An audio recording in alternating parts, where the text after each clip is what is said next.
வணக்கம். நம்ம எல்லாருக்கும் வாழ்க்கையில ஜெயிக்கணும்னு ஆசையா இருக்கும் இல்லையா? ஆனா அந்த வெற்றிக்கான உண்மையான ரகசியம் என்னன்னு என்னைக்காவது யோசிச்சு பார்த்திருக்கீங்களா? பெரிய பெரிய புத்தகங்கள், பல மணி நேர மோட்டிவேஷனல் ஸ்பீச்ல தேடுற விஷயங்கள் நம்ம ஊர்ல ரொம்ப சாதாரணமா சொல்லிட்டு போன சில பழமையான தமிழ் வரிகள்ல புதைஞ்சு கிடக்குங்க. இன்னைக்கு அந்த மாதிரி நம்ம வாழ்க்கையை மாற்றக்கூடிய 14 குறிப்புகளை பத்தி தான் இந்த தொகுப்புல நம்ம ரொம்ப டீட்டெயிலா பார்க்க போறோம். இது வெறும் வார்த்தைகள் கிடையாதுங்க, நம்ம வாழ்க்கையை மாற்ற ஒரு மேப்னே சொல்லலாம். சரி, வாங்க நேர விஷயத்துக்குள்ள போயிடலாம். வெற்றியின் ரகசியம் அப்படிங்கிற ஒரு அருமையான தொகுப்பு அது. மேலோட்டமா கேட்டா வாட்ஸ்அப்ல தினமும் வர்ற ஒரு சாதாரண மெசேஜ் மாதிரி உங்களுக்கு தோணலாம். ஆனா நிஜத்துல இதுக்குள்ள இருக்கிற ஒவ்வொரு வரியும் நம்ம உடல், மனம், அப்புறம் சமூக வாழ்க்கைய எப்படி செதுக்கணும்னு சொல்லி கொடுக்கிற ஒரு அற்புதமான மாஸ்டர் பிளான். இந்த வார்த்தைகளுக்குள்ள எவ்வளவு பெரிய அர்த்தம் ஒளிஞ்சிருக்குன்னு நீங்களே இப்போ உணர்வீங்க. இந்த 14 குறிப்புகளையும் உங்களுக்கு ஈஸியா புரிய வைக்க நாம இத 3 பிரிவா பிரிச்சுக்கலாம். 1, உடலும் மனமும். 2, நம்ம உள்ளுணர்ச்சிகளை கையாளுவது. 3, நம்ம சமூக வாழ்க்கை. முதல் பிரிவு உடலும் மனமும். எந்த ஒரு வெற்றிக்கும் நம்ம உடம்புதானுங்க முதல் அடித்தளம். இதுல ஒரு ஆச்சரியமான விஷயம் என்னன்னா, உடல் உழைப்புக்கு இது எவ்வளவு முக்கியத்துவம் கொடுக்குதுன்னு பாருங்க. முதல் பாயிண்ட், உடல் உழைப்பை அதிகரி. இன்னைக்கு நம்ம பல பேர் நாள் முழுக்க நாற்காலிலேயே உட்கார்ந்துட்டு இருக்கோம். ஆனா வெற்றியோட முதல் படியே அந்த உடல் அசைவுல தான் ஆரம்பிக்குது. 2வது, குளிர் நீரில் குளி. இது நம்ம சோம்பேறித்தனத்தை விரட்டி உடம்ப சுறுசுறுப்பா வச்சுக்க உதவும். 3வது, ரொம்ப முக்கியம், கொஞ்சமாய் சாப்பிடு. அதாவது அதிகமா சாப்பிட்டா ஒரு மாதிரி மந்தமா ஃபீல் பண்ணுவோம்ல, அதனால அளவா சாப்பிடணும். 4வது, உணவில் கீரையை சேர்த்துக்கொள். ரொம்ப ரொம்ப சிம்பிளான ஆனா பவர்ஃபுல்லான டயட் அட்வைஸ் இது.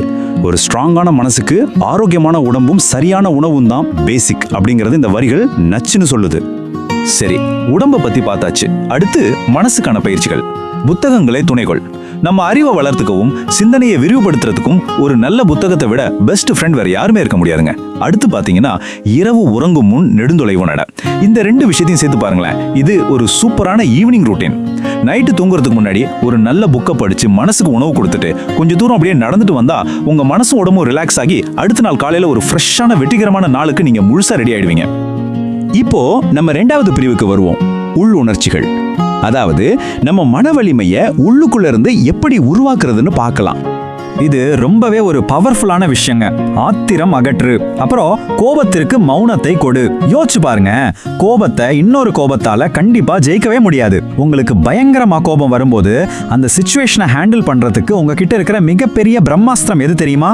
மௌனம். ஆமாங்க, நீங்க அமைதியா இருக்கிறது மூலமா அந்த முழு சூழ்நிலையையும் உங்க கண்ட்ரோலுக்கு கொண்டு வர முடியும். இப்போ நான் உங்ககிட்ட ஒரு கேள்வி கேட்கிறேன். யாராவது உங்களை கிண்டல் பண்ணா நீங்க எப்படி ரியாக்ட் பண்ணுவீங்க? நம்மள நிறைய பேர் உடனே டென்ஷன் ஆகும், ஃபீல் பண்ணுவோம், இல்லைனா பதிலடி கொடுக்க நினைப்போம், கரெக்டா? ஆனா அதுக்கு இந்த பழமையான வரிகள் சொல்ற சொல்யூஷனை கேளுங்க. கேலிக்கு புன்னகைத்தா. உங்களை கிண்டல் பண்றவங்களோட மெயின் மோட்டிவ் என்ன? உங்க நிம்மதியை கெடுக்கணும், அவ்வளவுதானே. ஆனா நீங்க திருப்பி ஒரு ஸ்மைல் பண்ணீங்கன்னா அவங்க பிளான் அங்கேயே டோட்டலா ஃபெயில் ஆயிடும். பார்க்கறதுக்கு இது சின்ன விஷயமா தோணலாம், ஆனா சைக்கலாஜிக்கலா இது உங்களுக்கு மிகப்பெரிய பவரை கொடுக்கும். எத்தனை வலித்தாலும் அழாதே, சிரி. ஒரு நிமிஷம் இந்த வரியை கொஞ்சம் ஆழமா யோசிச்சு பாருங்களேன். எவ்வளவு பெரிய வலியை நாம அனுபவிச்சாலும் கண்ணீர் விடாம சிரிக்கணும்னு இது சொல்லுது. இது வலியை மறைக்கிற தந்திரம் கிடையாதுங்க. எந்த ஒரு மோசமான சிச்சுவேஷன்ல இருந்தும் நம்மள நாமே மீட்டெடுத்துட்டு வர அந்த அபரிமிதமான மன வலிமையோட அடையாளம். மனசுக்குள்ள அவ்வளோ கஷ்டம் இருந்தாலும் வெளியே சிரிக்கிற அந்த பக்குவம் வந்துருச்சுன்னா உலகத்துல எந்த சக்தியாலையும் உங்களை வீழ்த்தவே முடியாதுங்க. இது 100க்கு 100 உண்மை. சரி, இப்ப நம்ம 3வது மற்றும் கடைசி பிரிவுக்கு வந்தாச்சு, சமூக வாழ்க்கை. மத்தவங்க கிட்ட எப்படி பழகிறது, எப்படி நம்ம எல்லைகளை வகுத்துக்கிறது அப்படிங்கிறது தான் இது. சுயமரியாதைக்கும் அன்பான உறவுகளுக்கு நடுவுல இருக்கிற ஒரு அழகான பேலன்ஸை இந்த வரிகள் ரொம்ப தெளிவா சொல்லுது. முதல்ல பாத்தீங்கன்னா, அலட்சியப்படுத்தினால் விலகினில். அதாவது உங்களை மதிக்காத இடத்துல இருந்து ஒதுங்கி நிக்கிறது கொஞ்சம் கஷ்டமா இருந்தாலும் அது உங்க செல்ஃப் ரெஸ்பெக்டுக்கு ரொம்ப ரொம்ப முக்கியம். அதே நேரத்துல அன்பு செய்தால் நன்றி சொல். உங்களை நிஜமாவே நேசிக்கிறவங்க கிட்ட எப்பவுமே ஒரு நன்றி உணர்வோட இருக்கணும். அப்புறம் இதமாக பேசு. எவ்வளோ கஷ்டமான சூழ்நிலையா இருந்தாலும் வார்த்தைகளை மென்மையா இனிமையா பயன்படுத்தணும் அப்படிங்கறது இது ரொம்ப அழகா நமக்கு புரிய வைக்குது. இப்போ இதுவரைக்கும் நாம பார்த்த இந்த 14 பாயிண்ட்ஸையும் ஒன்னா சேர்த்து பாருங்களேன். உண்மையான வெற்றி அப்படிங்கிறது வெறும் பேங்க் பேலன்ஸ்லயோ பெரிய போஸ்டிங்லயோ இல்லைங்க. அது ஒரு நல்ல உடல் ஆரோக்கியம், உள்ளுக்குள்ள ஒரு மன அமைதி, அப்புறம் சுத்தி இருக்கிறவங்க கிட்ட நம்ம பழகுற அந்த அழகான விதம். இது 3ம் சேர்ந்த ஒரு கம்ப்ளீட் பேக்கேஜ் தான் வெற்றி. பல வருஷங்களுக்கு முன்னாடியே ஒரு மனுஷனோட உடம்பையும் உள் மனசையும் வெளி உலகத்தையும் எவ்வளோ நேர்த்தியா நம்ம முன்னோர்கள் பேலன்ஸ் பண்ணியிருக்காங்கன்னு நினைக்கும் போதே ரொம்ப ஆச்சரியமா இருக்குல்ல. இந்த தொகுப்போட இறுதிக்கு நாம வந்துட்டோம். ஆனா வெறும் தெரிஞ்சுக்கிறதுல மட்டும் வெற்றி கிடையாதுங்க. அதை நாம செயல்ல காட்டுறதுல தான் இருக்கு. இப்போ உங்களுக்கான ஒரு கேள்வி. இத்தனை பவர்ஃபுல்லான ரகசியங்கள்ல எதை நீங்க இன்னைக்கு இப்போவே உங்க வாழ்க்கையில ட்ரை பண்ண போறீங்க?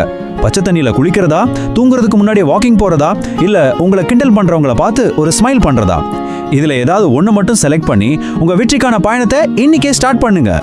உங்களோட இந்த மதிப்புமிக்க நேரத்துக்கும் கவனத்துக்கும் ரொம்ப ரொம்ப நன்றி.